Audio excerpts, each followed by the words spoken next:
Steve, thanks for your presentation. It was great. What is the actual total monetary amount? Do we have an estimate on what it would cost to complete the trail? I'm just curious. Well, keep in mind that the trail. I know it's not complete, I just. No, I'm just saying. If you do it the way I'm talking about, we're not talking about building the trail. Okay. We're just talking about going out on the streets and saying, we're gonna try to go down Amherst Street, and we're gonna take people out there that would normally walk or ride. How can I get from here to there on what's here now? So we're talking about signs, striping, that kind of thing. We're not So talking you're about building trail like we're gonna do out of town on one year. So subsequent to this allocation that we made in this budget, Yeah. you're saying the cost should be pretty Nominal. minimal to complete? Now, there's a big section that's not built if you go out where Meadow Branch is supposed to go through. Like I said, that's proper. There is a potential, and that's another thing. We have to get out on the ground and actually walk this thing and say, here's the ground. And maybe. So what you're saying is you can complete the trail without this proper linkage, it'll just have to go a different route? Yes, and on that other route, there might be a need for a short pedestrian bridge, because we could take it down, and if I can figure out how to use, I'll show you some slides, I can show you later, where you can go through West Side Station, and West Side Station and Whalen Drive. It's in the county, but they actually don't touch purposely. They didn't want cars going through. But we've talked to some of the neighbors, and we have no objection to a footbridge. So we could do that, come all the way down, and miss Merriman's Lane. I got some pictures of Merriman's Lane. We haven't been out there like. What's the, what would be the total actual mileage around? I think it's about 8 miles. Like I said, it depends on the walk. A bunch of us literally walked the circumference of the thing probably 6 or 7 years ago. And you get to pieces of the city that you just don't even believe, you don't even know they're there.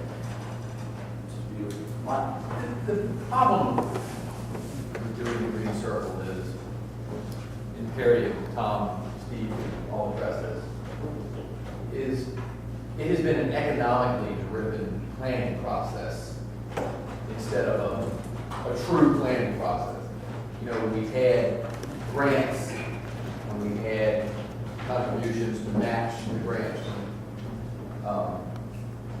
it has not been the most comprehensive planning process or approach, and it should be.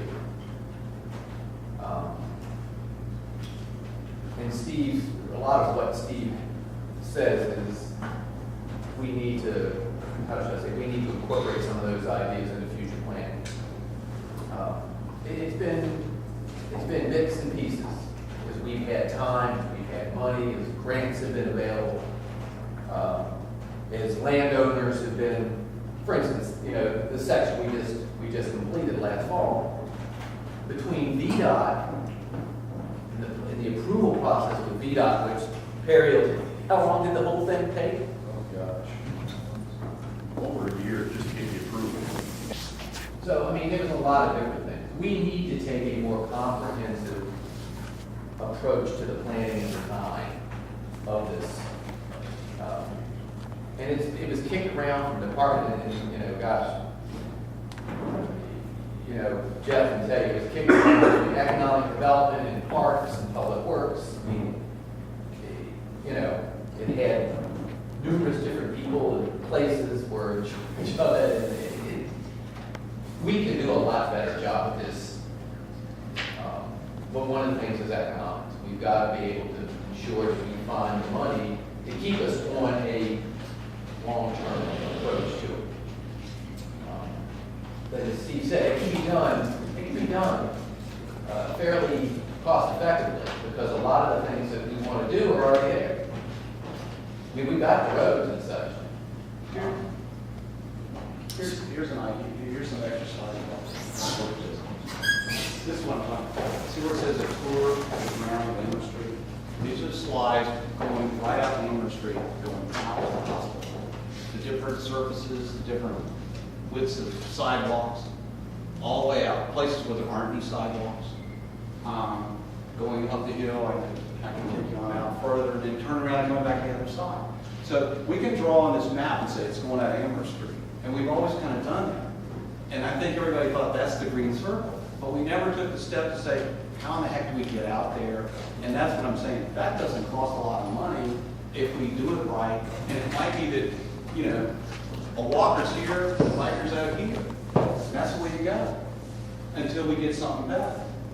Or we can pop into, if we work with Glenburnie did talk at one time about putting a trail right up. Not all the way out, but there's actually a place there where you go in the entrance. And I'll get to it in a second. And you go behind the stone wall, you go in where you're going to their museum, and you go, there's a row of pine trees in there. It's actually a double row, and you can actually put a trail in between it. They've talked about putting the trail right there because it's right here. This is the wall. And you can come in, here's the street, and you can come right in there and put a trail. Because otherwise, you're looking at this. Well, how are you going to get bikes down there? I mean, unless they're out in the street. So it's those kinds of things that we need to just work our way through. And then here's at the right angle, there's no sidewalk on that side of the street. We've got pictures of people, they're walking here. This lady, look where she's walking. She's in this parking lot trying to walk because there's no sidewalk. So I'm not casting aspersions in the city for what they did. We just got to deal with what we've got. And then if we say that's a priority, then when we're putting together sidewalk plans, we decide that's a piece we're going to go put that in. Or if they got to do something to remodel and they want to come in for rezoning, well, guess what? You're going to put a sidewalk in, and this is what it's going to look like. Because there's a plan. Is that plan answer? Yeah, thank you. There was a lady one day when I was out walking on the wetland section who stopped me. Somebody was walking with me, she recognized it. She had moved from Ashford to here. And she said, you know, in Ashford, we've got trails to go here and trails to go there. And I said, well, ma'am, I said, Ashford is a new development. These were incorporated into the development. I said, this piece of trail that you're walking down was incorporated into a development. And I said, one of the problems you have is when you have an older community, you need to develop these into you're kind of retrofitting. Arlington has done it, Alexandria has done it. There are a lot of good lessons that we can take from. But you know, there's so many things that we could do differently. We just have to take a more comprehensive